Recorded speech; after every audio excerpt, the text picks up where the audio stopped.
Hello जय हिंद दोस्तों। आज हम आपके लिए लेकर आए हैं भारत का भूगोल। भारत के भूगोल के अंतर्गत ये भारत के प्रमुख बंदरगाहों के नाम।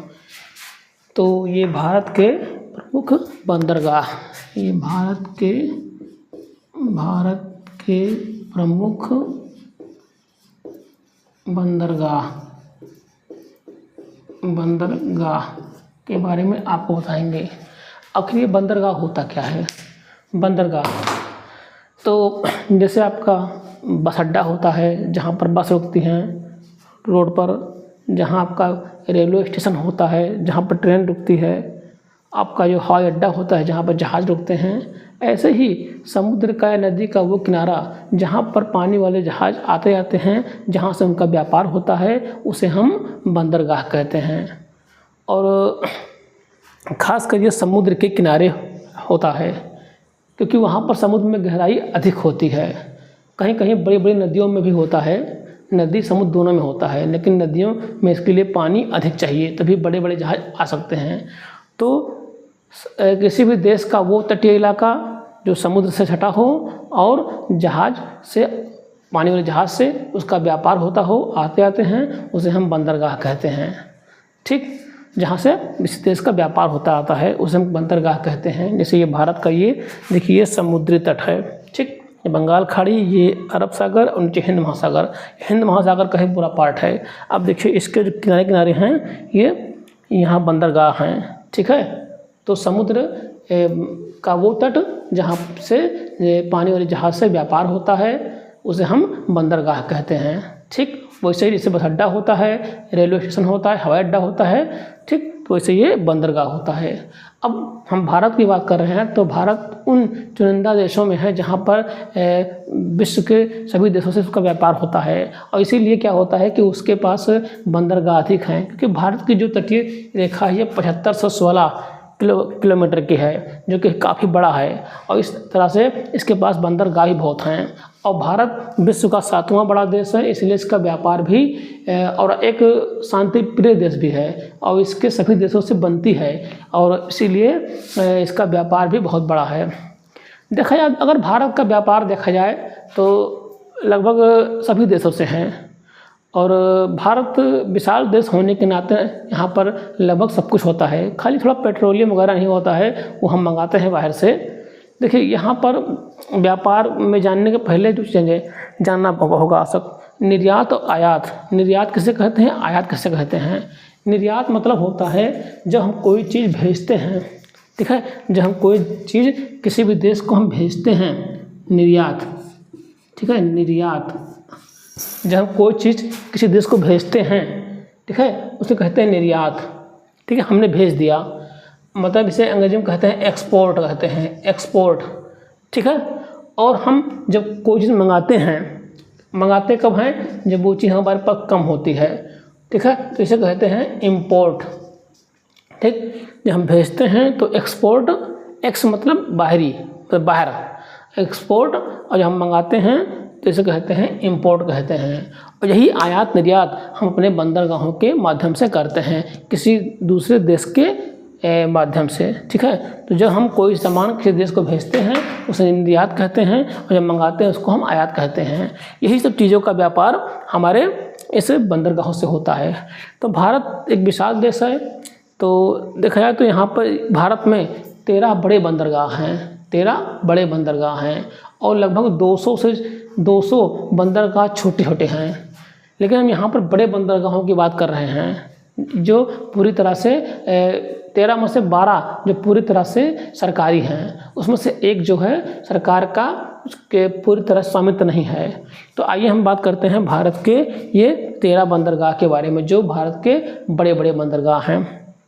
देखिए, भारत का ये पूर्वी तट है, ठीक है, और ये पश्चिमी तट है। भारत का ये पूर्व बंगाल खाड़ी वाला तट है और ये पश्चिमी तट है अरब सागर। तो भारत के पश्चिम में 1 2 3 4 5 6 बंदरगाह बड़े हैं, ठीक है, और यहाँ और पूरब में 1 2 3 4 5 6 और 7, ठीक है, 7 आपके ये पूरब में हैं। अंडमान निकोबार एक द्वीप समूह है। अगर मुख्य भारत की बात की जाए तो 6 इधर और 6 इधर, लेकिन हम इसको भी ले लेंगे तो 7 इधर हो गए और 6 इधर हो गए। इस तरह से मैं भारत के किसी किसी किताब में लिखा होता है 12 बंदरगाह, क्योंकि वो पोर्ट ब्लेयर को छोड़ देते हैं, मुख्य भारत की बात करते हैं। लेकिन हम पूरे भारत की बात कर रहे हैं ना, तो ये पोर्ट ब्लेयर, अंडमान निकोबार हम ले लेंगे। तो इस तरह से 13 बंदरगाह हैं। तो ये बात करते हैं कि बंदरगाह की विशेषता के बारे में। देखिए, पहला बंदरगाह है ये कांदला बंदरगाह। कांदला बंदरगाह जो कि गुजरात में है। और ये देखिए आपका ये कच्छ की खाड़ी है, ठीक है, कच्छ के खाड़ी के पास ये कांदला बंदरगाह है, ठीक, खाड़ी में है। ये एक ज्वारीय पत्तन है, मतलब यहाँ पर क्या होता है, ज्वार आते हैं और जाते हैं। इस तरह से जो ज्वार आता है तो पानी का लेवल ऊंचा जाता है, और जब ज्वार चला आता है तो पानी का लेवल नीचे आता है। इस तरह से ये एक आयात पत्तन भी है। आयात पत्तन क्या, देखिए ये बहुत व्यस्त बंदरगाह है कांदला, ठीक है। अगर देखा जाए तो इस समय ये आयात निर्यात की जो व्यस्तता है उसके मामले में ये नंबर 1 पे हो गया है, ठीक है। सबसे बड़ा बंदरगाह मुंबई, लेकिन सबसे व्यस्त बंदरगाह इस समय कांदला बंदरगाह। अब इसको बनाने की आवश्यकता क्यों पड़ी? देखिए, जब भारत जब एक था, भारत पाकिस्तान जब एक था, ठीक है, तो यहाँ पर एक हमारा जो कराची बंदरगाह था, कराची वो भारत का ही था पहले, ठीक है। लेकिन तो इसी बंदरगाह के माध्यम से क्या होता था, व्यापार होता था अपने पश्चिम को, ठीक है, इधर खाड़ी देशों से और पश्चिम को। लेकिन क्या हुआ कि आज़ादी के बाद ये बंदरगाह पाकिस्तान में चला गया। अब इस क्षेत्र को बनाए रखने के लिए, व्यापार करने के लिए हमको भारत को क्या करना पड़ा, यहाँ पर एक बंदरगाह की स्थापना करना पड़ा जो कच्छ की खाड़ी के पास है यहाँ पर, इसलिए एक बंदरगाह। ये बंदरगाह इतना मतलब महत्वपूर्ण है कि हमारा जो पश्चिम से व्यापार होता है, ठीक है, पश्चिम से खासकर इससे खाड़ी देशों से, इराक, ईरान, सऊदी अरब, यूएई, कुवैत, ठीक है, जो हैं उनसे, और ख़ासकर यूरोपीय देशों से, ठीक है, तो उससे व्यापार हमारा ये इससे कांदला बंदरगाह पे हम सामान मंगा लेते हैं। और देखा जाए, देखिए हमारे इस तरफ साउथ इंडिया में तो वो बंदरगाह हैं, लेकिन नॉर्थ इंडिया में सामान की पूर्ति कहाँ से होती है, यही कांदला बंदरगाह। यही कांदला बंदरगाह से ही पूरे नॉर्थ इंडिया को ये सामान भेजा जाता है। मतलब जो उत्तर भारत की आवश्यकता की पूर्ति है ये कौन करता है, ये कांदला बंदरगाह ही करता है। तो उत्तर भारत का जो सामान है वो कहाँ से आता है, कांदला बंदरगाह। देखिए कहाँ कैसे आता है, इसलिए आपका ये आपका पंजाब, हरियाणा, उत्तर प्रदेश, मध्य प्रदेश क्या है, यहाँ से ये सब रेल लाइन द्वारा जुड़े हुए हैं इस तरह से, ठीक है। इस पर रेल लाइन द्वारा ये सब जुड़े हुए हैं, सड़क से, रेल लाइन से, ठीक है, जुड़े हुए हैं। इसको शुष्क पत्तन भी कहते हैं, शुष्क पत्तन। एक देखो पत्तन, एक शुष्क पत्तन भी होता है, एक नेट ट्रेड चला हुआ है। शुष्क पत्तन क्या मतलब, यह होता है कि अगर हमारे पास समुद्र नहीं है, बंदरगाह नहीं है, तो हम क्या करते हैं, जैसे यहाँ से रेल लाइन द्वारा हम बंदरगाहों को जोड़ते हैं। इसी ये देखिए, ये कलकत्ता है, जोड़ देंगे हैं, ठीक है। इसी द्वारा ये अपना नेपाल जुड़ गया है, ये भूटान भी जुड़ गया है, ठीक है, इस तरह से भूटान जुड़ गया है। शुष्क बंदरगाह क्या होता है कि हम रेल लाइन द्वारा, एक रास्ता होता है, रेल लाइन द्वारा हम उस बंदरगाह जुड़े होते हैं। और जो ये रेल लाइन होती है, इस पर केवल मालगाड़ी या उसी देश का सामान्य मालगाड़ी चलती है, ऐसा नहीं कि सवारी गाड़ी चलती है उस पर, तो ये आपका लेट हो जाएगा। तो इसे कहते हैं शुष्क बंदरगाह कहते हैं, इसको कहते हैं, ठीक है। सरकार की योजना है कि जिसके पास, जैसे मान लीजिए हम कलकत्ता बंदरगाह है, ठीक है, और ये नेपाल है और ये भूटान है, तो ये भी तो आयात निर्यात करते हैं, तो इनका सामान कैसे आता है, तो ये कलकत्ता बंदरगाह के द्वारा ये नेपाल और भूटान रेल लाइन द्वारा जुड़े हुए हैं, ठीक है। इसे कहते हैं शुष्क बंदरगाह कहते हैं, ठीक समझ गया। शुष्क बंदरगाह जहाँ पर पानी ना हो लेकिन रेल लाइन द्वारा वो किसी बंदरगाह से जुड़े हों, ठीक समझ गए। तो ये कांदला बंदरगाह, ये पूरे उत्तर भारत का जो आवश्यकताएँ होती हैं, जो ज़रूरत का सामान होता है, वो कांदला बंदरगाह से ही आपका, कांदला बंदरगाह और कलकत्ता बंदरगाह, ठीक है, से ये आता है। अब देखिए यह एक मुक्त व्यापार क्षेत्र है, मुक्त व्यापार क्षेत्र है, और इसका नाम बदल गया है, इसका नाम बदल गया है दीनदयाल बंदरगाह हो गया है, दीनदयाल उपाध्याय के नाम से इसका बंदरगाह का नाम पड़ गया है, ये कांदला बंदरगाह का। ठीक, ये गुजरात में है, देख रहे हैं ना, एक कच्छ खाड़ी कंफात खाड़ी है। गुजरात एक बहुत विकसित राज्य है। अब नीचे आते हैं नंबर 2 पे, ये तो हो गया नंबर 1। अब नंबर 2 पे आते हैं, ठीक है। अब ये एक प्राकृतिक बंदरगाह भी है, ठीक है। देखिए बंदरगाह, हम बता दें आपको, बड़े बंदरगाह, जो बंदरगाह कितने भारत में 13 बंदरगाह हैं और 200 छोटे बंदरगाह हैं। लेकिन बात करें बड़े बंदरगाह में सबसे बड़े बंदरगाहों में 3 बंदरगाह तो केवल तमिलनाडु में हैं। केवल तमिलनाडु में बड़े बंदरगाहों में 13 में से 3 केवल बड़े जो हैं वो तमिलनाडु में हैं और बाकी सब में एक हैं। और बंदरगाह देखो, छोटे बंदरगाह की संख्या सबसे ज़्यादा कहाँ पर है, ये महाराष्ट्र में है। कहाँ कितना है, 53 बंदरगाह हैं। 200 में से 53 बंदरगाह ये महाराष्ट्र में अकेले पड़ता है। अब बंदरगाह 2 होते हैं, एक कृत्रिम होता है, एक प्राकृतिक होता है। देखो कृत्रिम और प्राकृतिक में अंतर क्या है। जैसे मान लीजिए ये समुद्र का क्षेत्र है, ठीक है, ये आपका ये लैंड एरिया है। और बाकी जब इससे मान लीजिए ये कटा पिटा है, इसे ये कटा पिटा ये ऐसे है, ठीक है। तो ये पानी इसके अंदर घुसा रहेगा, पानी इसके अंदर घुसा रहेगा। जो तट कटा पिटा रहता है वो प्राकृतिक होता है। अब जैसे आपका जहाज यहाँ खड़ा हुआ तो ये पानी आपको मिल गया, यहाँ से आप चल देंगे। इससे क्या होता है कि यहाँ पर गहरा मिल जाता है आपको और समुद्र से आने वाली लहरें और तूफान से आपकी रक्षा होती है। ठीक, ये आपका प्राकृतिक हो गया।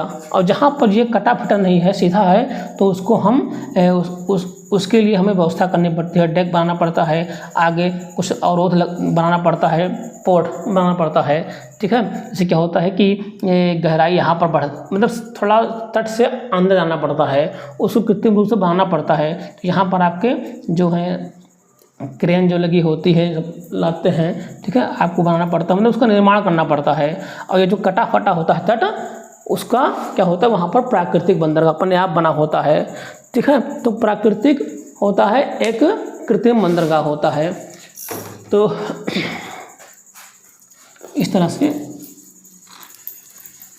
ठीक है, 2 होते हैं। अगर देखा जाए तो जितना व्यापार होता है उसका 95% हमारे इसी 13 बंदरगाह से होता है। लेकिन अगर देखा जाए मूल्य, कितने मूल्य का है, जैसे मानो 100 रुपये का कारोबार पूरा देश में होता है, पूरे देश में, तो 68 रुपये का कारोबार, 70 रुपये का कारोबार लगभग इन्हीं बंदरगाहों, बड़े बंदरगाहों से होता है। और बाकी 30 रुपये का जो व्यापार होता है वो छोटे बंदरगाह होता है। कहने मतलब अधिकतर व्यापार जो होता है भारत का, ये इन्हीं बड़े बंदरगाहों से होता है। ठीक, तो आइए हम बताते हैं फिर, ये कांदला हो गया। अब देखते हैं मुंबई बंदरगाह। मुंबई देश का सबसे बड़ा बंदरगाह है। अब मुंबई देश की इकोनॉमिक राजधानी भी है, ठीक है। चाहे बॉलीवुड हो, चाहे जो हो, पैसा के मामले हो, सबसे अधिक मुंबई से या आपका क्या कहते हैं वो टैक्स निकलता है मुंबई से। मुंबई बहुत अमीर है, ठीक। ये भारत सबसे बड़ा और सबसे ज़्यादा व्यापार करने वाला भी है। ये भारत का प्रवेश द्वार भी कहते हैं, इसे the gateway of the India, प्रवेश द्वार भी कहते हैं। और यहाँ से मुख्यतः पेट्रोलियम और शुष्क माल का व्यापार होता है। तो अगर पश्चिम में है तो पश्चिम को यूरोपीय देशों और गल्फ कंट्री में इसका व्यापार होता है, ठीक। उसके नीचे हम आएंगे नावा शेवा बंदरगाह। नावा शेवा बंदरगाह ये पूरी तरह से आधुनिक और कंप्यूटराइज्ड है। इसका नाम है जवाहरलाल पत्तन बंदरगाह, JNPT, ठीक है, जवाहरलाल नेहरू पत्तन पोर्ट ट्रस्ट, इसका फुल फॉर्म होगा। अब ये पूरी तरह कंप्यूटराइज्ड है। ये ऐसा बंदरगाह है जो विश्व में सबसे एडवांस बंदरगाहों में से गिनती होती है। सब कुछ यहाँ पर ऑटोमेटिक है, अपना सब कुछ ऑटोमेटिक है ना। जैसे मुंबई बंदरगाह है, पुराने तर्ज पे बना हुआ है। आप कोई माल लाएंगे, धरा रखा रहेगा, उसका वहाँ से वहाँ फिर रखेंगे, बहुत देर लगता है, 2-3 दिन लगता है। और यहाँ पर क्या हुआ, फट से अपना इस तरह से बनाया गया है कि कोई भी काम तुरंत हो जाए, मतलब यहाँ पर जल्दी काम होता है, ऑटोमेटिक है, ठीक। आज की ज़रूरत के हिसाब से बनाया गया है। और क्यों बनाया गया है, ये मुंबई बंदरगाह जो है इसके लोड को कम करने के लिए ही इसका निर्माण किया गया है। और भारत का सबसे बड़ा कृत्रिम और आधुनिक बंदरगाह है, एक कृत्रिम बंदरगाह है, ठीक। और क्या है, देखिए ये गुजरात में एक मुंडा पोर्ट है। उसके बाद दूसरे नंबर पे सबसे बड़ा कंटेनर बंदरगाह ये है, सबसे बड़ा। गुजरात के मुंडा के बाद से उसका नाम मुंद्रा है, गुजरात में मुंद्रा है और उसके बाद ये दूसरा बड़ा क्या कहते हैं कंटेनर बंदरगाह है। कंटेनर समझते हैं ना, जहाँ कंटेनर अधिक जो लटके आते हैं जहाज़ों से, कंटेनर, ठीक। तो ये हो गया आपका नावा शेवा बंदरगाह। ये पूरी तरह से कंप्यूटराइज्ड है और ये मुंबई में ही है। मुंबई के भार को कम करने के लिए ये बनाया गया है, ठीक है। ये अब हम बात करते हैं नंबर 3। अब ये कौन सा है? ये कृत्रिम बंदरगाह है, ये बनाया गया है। देखिए भारत में 3 बंदरगाह कृत्रिम हैं। अभी आपको बताएंगे कौन कौन से कृत्रिम हैं और आपको याद भी हो जाएगा, ठीक है। आगे है मार्मागाओ। ये कहाँ पर? गोवा में पड़ता है। ये कर्नाटक महाराष्ट्र के बीच में गोवा है, छोटा सा देश है, ये गोवा में पड़ता है। और गोवा में क्या होता है कि इसका नाम मार्मागाओ, गोवा मार्मागाओ, गोवा मार्मागाओ। आप इस तरह से टेक्निक का इस्तेमाल करके गोवा मार्मागाओ, गाओ गोवा, इस तरह से आप इसको याद कर सकते हैं कि गोवा में है। अब देखिए ये क्या है? जुआरी नदी के एस्चुरी। एस्चुरी मतलब होता है इधर की नदी डेल्टा बनाती हैं और इधर की नदियाँ एस्चुरी बनाती हैं। एस्चुरी मतलब होता है कि देखिए यहाँ पर कगार है, ठीक है, कगार है। ये वाला तट जो है जो ये कटा फटा बहुत है, ठीक, ये खड़ा क्षेत्र है। तो नदियाँ गिरती हैं तो दूर जाके अपना मलबा गिराती हैं, ठीक है, दूर गिराती हैं। तो क्या होता है कि वहाँ पर एक द्वीप टाइप का बन जाता है, ठीक है, उसे एस्चुरी कहते हैं। और जब नदियाँ एक तरफ से मिट्टी इकट्ठा करती आती हैं, धीरे धीरे पानी में इकट्ठा कर धीरे धीरे आती हैं शुरू से लेकर अंत तक, तब उसे क्या कहते हैं? वो डेल्टा होता है। तो यहाँ पर क्या होता है? ये एस्चुरी, यहाँ पर जुआरी नदी है, ठीक है, वहाँ पर एक नदी जुआरी है और उसी के एस्चुरी पर ये स्थित है। और क्या होता है कि जुआरी और मांडवी नदी के माध्यम से ही यहाँ पर लौह अयस्क पहुँचाया जाता है। अब बात करें अगर हम, तो ईरान का जो लौह अयस्क निर्यात होता है यहीं से होता है, मार्मागाओ से, ठीक है। आसपास के जो राज्य हैं, गुजरात, ये महाराष्ट्र, कर्नाटक, मध्य प्रदेश, ठीक है, ये सब आंध्र प्रदेश, तेलंगाना, यहाँ सब में लौह इस्पात अधिक मात्रा में पाया जाता है। तो जाहिर सी बात है यहाँ से इसका निर्यात ईरान पे आता है। ईरान यहाँ पर है, ठीक, इसमें ईरान और इजराइल, ठीक है, कुछ तनातनी चल रही है, ठीक, यहाँ से ईरान बगल ही है, ठीक है। यहाँ पर ग्वादर बंदरगाह हम लोगों ने लिया है, ठीक, यहाँ पर है। पाकिस्तान का ये कराची है, उसके बाद ये ग्वादर बंदरगाह यहाँ पर है। अब हम बात करते हैं, आगे चलते हैं। ये कर्नाटक में न्यू मंगलोर बंदरगाह है। न्यू मंगलोर बंदरगाह, ठीक है, कर्नाटक में है। अब ये क्या है कि ये एक बार वो है कि यहाँ पर ये क्या है कि ये भी एक आधुनिक बंदरगाह है और ये भी एडवांस बंदरगाह है। इसमें क्या है कि ये यहाँ पर एक कुंद्रेमुख है। कर्नाटक में कुंद्रेमुख लौह इस्पात का एक कारखाना है और यहीं से क्या होता है कि ये लौह इस्पात का निर्यात किया जाता है। यहीं से न्यू मंगलोर से ही कुंद्रेमुख से लाकर इसका लोहा का निर्यात किया जाता है। और यहीं से एक लाइन है, रेल लाइन है, ठीक है, रेल लाइन है NH-17, ठीक है, जो मुंबई और क्या कहते हैं कोचीन को से जुड़ा हुआ है। ये कोचीन है और ये मुंबई है, ठीक है, और यहाँ से ऐसे, ठीक है, जुड़ा हुआ है इसे। मतलब कहने मतलब यहीं से आप मुंबई के लिए, कोचीन के लिए आप NH-17 और जो रेल लाइन बिछी हुई है, ठीक है, उसके माध्यम से सड़क मार्ग और रेल लाइन मार्ग दोनों जुड़ा हुआ है, ठीक है। आपको दिखा सकते हैं इसमें हम हाँ, ये इस तरह से है, अब देख लीजिए।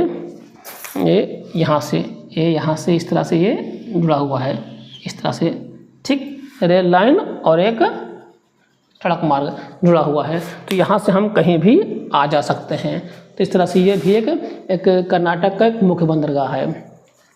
अब बात करते हैं केरल में कोची बंदरगाह। इसका नाम कोचीन बंदरगाह था पहले। उस कोचीन और कोची एक ही है, ठीक है, इसी का नाम कोचीन है और कोची भी है। अब ये क्या होता है? ये एक प्राकृतिक बंदरगाह है, ठीक, और ये एक लेगून पर स्थित है। लेगून क्या होता है कि समुद्र का वो भाग जो एक धरातल के अंदर घुसा हो, ठीक है, इस धरातल कटा फटा है, जैसे ये कोई क्षेत्र है और ये इससे बना हुआ है। तो समुद्र का पानी जो धरातल के अंदर घुसा होता है, जो कटा फटा होता है, उसे लेगून कहते हैं। तो ये एक लेगून पर स्थित है, ठीक। और एक प्राकृतिक बंदरगाह है और पूर्वी एशिया, ठीक है, ये पूर्वी एशिया और ऑस्ट्रेलिया के जाने के लिए एक रास्ता है। जैसे मान लीजिए यहाँ से हम ऑस्ट्रेलिया आते हैं, यहाँ पर है, ठीक, एशिया आते हैं तो हम यहीं से होकर जाएंगे। तो एक रास्ता, एक समझ लो कि आराम गए और रास्ता है ये, ठीक है, इस रास्ता होकर जाता है। अब कोचीन, देखो कोचीन शिपयार्ड यहीं पर है लिमिटेड, जो भारत का सबसे बड़ा शिपयार्ड है, जहाँ पर जहाज वगैरह बनते हैं। कोचीन शिपयार्ड ये भारत का सबसे बड़ा शिपयार्ड है जहाँ पर जहाज वगैरह बनते हैं। अब ये तो हो गए पूरब की बात हो गई। हम पश्चिम की बात करते हैं। देखिए ये बंदरगाह है, तो हम ऊपर से आते हैं। ये कोलकाता बंदरगाह है। कोलकाता के बगल एक यहाँ पर एक हल्दिया है, ठीक है, हल्दिया है। देखिए इसमें क्या होता है कि पहले क्या था, ये गंगा नदी बहती थी, ठीक है, तो डायरेक्ट ये इसमें बंगाल खाड़ी में गिरती थी, मगर उसके साथ अवसाद खोबाए ना, लाते लाते क्या हो गया कि अवसाद जमा हो गया और ये कोलकाता बंदरगाह पीछे हट गया। तो इसमें क्या है, इसका सपोर्ट करने के लिए, इसकी सहायता करने के लिए एक यहाँ पर हल्दिया बंदरगाह बनाया गया, इसलिए इसको कोलकाता हल्दिया बंदरगाह कहते हैं। और ये इस समय कोलकाता बंदरगाह सागर से लगभग 150 किलोमीटर 148 किलोमीटर पीछे हट चुका है, ठीक है, किनारे है एक नदी। और ये एक नदी पत्तन है, ठीक, नदी पत्तन है, मतलब नदी द्वारा ये जुड़ा हुआ है। ये खासकर क्या होता है, यूपी, असम और झारखंड, पूर्वोत्तर राज्यों आदि को सुविधा प्रदान करते हैं। मतलब इसके माध्यम से जब यहाँ सामान आता है तो इन सब में यहाँ पर इसको यहाँ से सामान भेजा जाता है। और ख़ासकर नेपाल और भूटान को भी जब सामान मंगाना होता है किसी देश से तो इसी बंदरगाह के थ्रू और रेल लाइन के थ्रू या सड़क से आप यहाँ पर मंगाते हैं, ठीक। अब यहाँ पर क्या होता है, यहाँ पर 2 बंदरगाह, ठीक है, जो यहाँ पर क्या होता है कि जो 2 बंदरगाह विहीन देश हैं उनकी भी ये सहायता करता है, उनको भी माल पहुँचाता है, ठीक है। और वो किस लिए, ड्राई पोर्ट, अंतर्देशीय पत्तन, मैंने बताया था मैंने ना कि रेल लाइन जुड़े होते हैं, मतलब इसमें इनके पास पत्तन नहीं होता है मगर रेल लाइन जुड़े होते हैं, इसलिए इनको अंतर्देशीय या ड्राई पत्तन भी कहते हैं। अब क्या हो गया, कोलकाता समस्या क्या हुई, कलकत्ता बंदरगाह मतलब पहले था ना, यहाँ पर एक गाद जम गया है, ठीक है, इसलिए क्या होता है जहाज आ नहीं पाते हैं। तो इसमें क्या, जब जो गंगा नदी यहाँ पर गिरती है बंगाल खाड़ी में, तो गंगा नदी की यहाँ पर एक फरक्का बैराज है पश्चिम बंगाल में, तो फरक्का बैराज के थ्रू गंगा नदी की एक धारा यहाँ पर, ठीक है, मोड़ दी गई है अलग, तो उसे कहते हैं हुगली नदी। और हुगली नदी के किनारे ही ये कलकत्ता बंदरगाह स्थित है। अब ठीक है, अब इसकी एक धारा जो चली गई है बंगाल खाड़ी में वो बनाती है डेल्टा। अब उसके इसमें क्या हुआ कि हल्दिया बंदरगाह को बनाकर और यहीं से छोटे छोटे जहाज़ों द्वारा, ठीक है, पहले माल यहाँ आता है समुद्र के पास, समुद्र से ये हल्दिया बंदरगाह, ठीक है, सामान लाते हैं और उसके बाद क्या होता है कोलकाता बंदरगाह से ले आते हैं, या फिर कोलकाता बंदरगाह पर लाकर सामान, ठीक है, उसके बाद फिर छोटे जहाज़ों द्वारा ये आपका ये हल्दिया बंदरगाह आता है, उसके बाद ये सामान बाहर को ले जाते हैं। मतलब उसके सपोर्ट के लिए ये बनाया गया है, ठीक। अब इसका नाम लेकिन बदल के हो गया है श्यामा प्रसाद मुखर्जी बंदरगाह हो गया है, श्यामा प्रसाद मुखर्जी बंदरगाह हो गया है। अब हम बात करते हैं नीचे उड़ीसा में पारादीप। उड़ीसा में पारादीप एक पारादीप बंदरगाह है, ठीक है, उड़ीसा में। और ये क्या है, महानदी के मुहाने पर, देखिए महानदी है, ये महानदी, ठीक है, के मुहाने पर स्थित है। उड़ीसा में महानदी है और महानदी की सहायक नदी है तेल नदी, शायद परीक्षा में आता है, ठीक। अब क्या होता है कि 1962 में ये बनाया गया था और ये गहरा बंदरगाह है, ठीक है, सबसे गहरा नहीं कह सकते लेकिन गहरा बंदरगाह है। और ये उड़ीसा, ठीक है, आंध्र प्रदेश, झारखंड, उड़ीसा, आंध्र प्रदेश, झारखंड और उसके बाद क्या कहते हैं कि ये छत्तीसगढ़, ठीक है, इन सब के लिए ये सामान मंगाता है और इन सब का सामान भेजता है। मतलब इसके पृष्ठ प्रदेश हैं, मतलब कि इसके आसपास के क्षेत्रों को हम पृष्ठ प्रदेश कहते हैं, ठीक है। जैसे आपका गांव है तो आस बगल, जैसे मानो आपका जो स्टेशन है अयोध्या, तो उसके चारों तरफ के ज़िले हैं वो उसके पृष्ठ प्रदेश हो गए आसपास के, ठीक है। तो उस पृष्ठ प्रदेश जो आसपास के जो राज्य हैं उनकी सेवा करता है, मतलब उनका सामान भेजता है और सामान उनका लाता भी है। अब हम यहाँ देखेंगे कि विशाखापत्तनम नीचे आएंगे, ये भारत का सबसे गहरा बंदरगाह है, ठीक है, और इससे लोहे का व्यापार अधिक होता है और ये जापान को जाता है, खासकर ये जापान को ये हम यहाँ से भेजते हैं, ठीक है, ये पूर्वी एशिया को। और इसमें क्या है कि ये सबसे सेफ पत्तन है। यहाँ इसके आगे ना एक डॉल्फिन नोज नाम की पहाड़ी है, ठीक है। तो क्या करते हैं कि इससे सुनामी हो, चाहे समुद्री हवाएं हो, मानसूनी हवाएं हैं या लहरें हैं, इनसे हम ये डायरेक्ट पत्तन पर टक्कर नहीं पाती है और ये रोक लेती हैं। उसका नाम डॉल्फिन नोज है, सबसे सुरक्षित बंदरगाह ये है, ठीक। आगे एक अवरोध के रूप में है, तो क्या होता है कि रोक लेता है, जिससे बंदरगाह पर नुकसान नहीं होता है और क्या होते हैं इसके जो जलयान होते हैं बहुत सेफ रहते हैं। अब हम बात करते हैं, नीचे आते हैं, ये आपका तमिलनाडु। अब तमिलनाडु में 3 बचे हैं, एन्नोर, चेन्नई, तूतीकोरन। हम बात करते हैं पहले चेन्नई बंदरगाह की। देखिए चेन्नई ये भी एक कृत्रिम बंदरगाह है, ठीक है। और ये देश का सबसे पुराना बंदरगाह है, कृत्रिम बंदरगाह देश का, ये भी कृत्रिम बंदरगाह है। अभी बताएंगे आपको कुछ कृत्रिम बंदरगाह कितने हैं। ये देश का सबसे पुराना बंदरगाह है और दूसरा बंदरगाह है। पहला बड़ा बंदरगाह कौन सा है, मुंबई है ये, और मुंबई के बाद ये आपका चेन्नई है। अब देखिए यहाँ से क्या होता है, पेट्रोलियम, लौह अयस्क का निर्यात मुख्यतः यहीं से होता है। पेट्रोलियम और लौह अयस्क का निर्यात हम बाहर करते हैं। ये बर्मिंघम नहर द्वारा आंध्र प्रदेश और क्या कहते हैं कई इसमें लिखा हुआ है, हम बता रहे हैं आपको, बर्मिंघम और कोमामुरू, ठीक है आपका, हाँ, कंबरजुआ नहर, ये बर्मिंघम और कंबरजुआ, जो बर्मिंघम आंध्र प्रदेश में है और कंबरजुआ तमिलनाडु से जुड़ा हुआ है, ठीक है। आंध्र प्रदेश और तमिलनाडु से ये, ठीक है, जुड़ा हुआ है, आंध्र प्रदेश और तमिलनाडु से ये इस नहर द्वारा जुड़ा हुआ है, इसलिए इसकी योग्यता या इसकी क्या कहते हैं वैल्यू और बढ़ जाती है। अब इसके भार को, ठीक है, इसके भार को कम करने के लिए इसके लिए क्या होता है कि एक बंदरगाह और बनाया गया है, उसके ऊपर एन्नोर बंदरगाह। यही एक बंदरगाह है जो पूरी तरह से भारत के, ठीक है, भारत सरकार के स्वामित्व में नहीं है, ठीक, पूरी तरह से है। तो ये देश का सबसे बड़ा कंप्यूटराइज बंदरगाह है और इसका नाम जो पड़ गया है आपका कामराज बंदरगाह पड़ गया है, ठीक है। और ये एक निगमित बंदरगाह, पता नहीं प्राइवेट बंदरगाह है। और इसमें जो बनाया गया है एशियाई विकास बैंक की सहायता से ये बनाया गया है। इसमें क्या होता है, इसका मुख्य, यहाँ पर जो मुख्य व्यापार होता है वो कोयले का व्यापार होता है। और इससे क्या होता है कि 20 फरवरी 2014 को इसके यहाँ के जो पूर्व सीएम थे तमिलनाडु के, उनका नाम था, पूर्व सीएम थे कामराज, उन्हीं के नाम पे इस पोर्ट का नाम पड़ गया कामराज पत्तन पड़ गया। और ये भी एक कृत्रिम बंदरगाह है, चेन्नई कृत्रिम बंदरगाह और एन्नोर और ये आपका नावा शेवा, 3 बंदरगाह आपके जो हैं एक कृत्रिम बंदरगाह हैं। अब एक बचता है आपको तूतीकोरन, कहीं लिखा था न्यू तूतीकोरन। ये क्या है, ये कम गहरा बंदरगाह है। यहाँ पर जो जहाज आते हैं वो 5 किलोमीटर पहले रुक जाते हैं, क्योंकि ये मन्नार की खाड़ी में स्थित है, खाड़ी होता है, ये 5 किलोमीटर पहले, यहाँ पर गहराई कम है और 5 किलोमीटर बाद छोटी जहाज ये सामान लेके आती है। और जब भेजना होता है तो 5 किलोमीटर पहले जहाज रुकते हैं और यहाँ से छोटी जहाज़ों से 5 किलोमीटर बाद सामान लेकर वहाँ पर पहुँचाते हैं।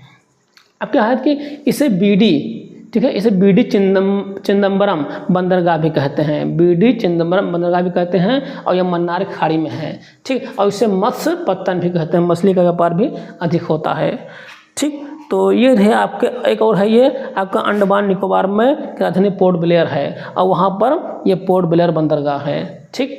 तो इस तरह से ये भारत के इतने बंदरगाह हैं। अब हम बता दें कि आपका कौन कौन सा कृत्रिम बंदरगाह है। तो आप देखिए यहाँ पर कृत्रिम बंदरगाह, ये आपका नावा शेवा और आपका ये एन्नोर और चेन्नई। इसको अगर आपको याद करना हो तो एक ट्रिक है, चैन, ठीक है, चैन याद रखो, अंग्रेजी में चैन, CS से चेन्नई, A से आपका एन्नोर, N से आपका होगा नावा शेवा। तो चैन आपका याद रखेगा ना, चैन, CS से चेन्नई, A से एन्नोर और N से नावा शेवा। तो चैन जो 3 बंदरगाह वो कृत्रिम हैं और बाकी सब प्राकृतिक हैं। अगर कृत्रिम बंदरगाह पूछते हैं तो ये चेन्नई वाला बहुत पूछते हैं कि चेन्नई किस प्रकार का बंदरगाह है, तो ये आपका कृत्रिम बंदरगाह है, ठीक है, जो बनाया गया है। तो आई होप हमारे द्वारा दी गई जानकारी आपको पसंद आई होगी और इसमें कोई दिक्कत आपको कमी हो या फिर लगती है आप कमेंट जरूर कर दिया करिए।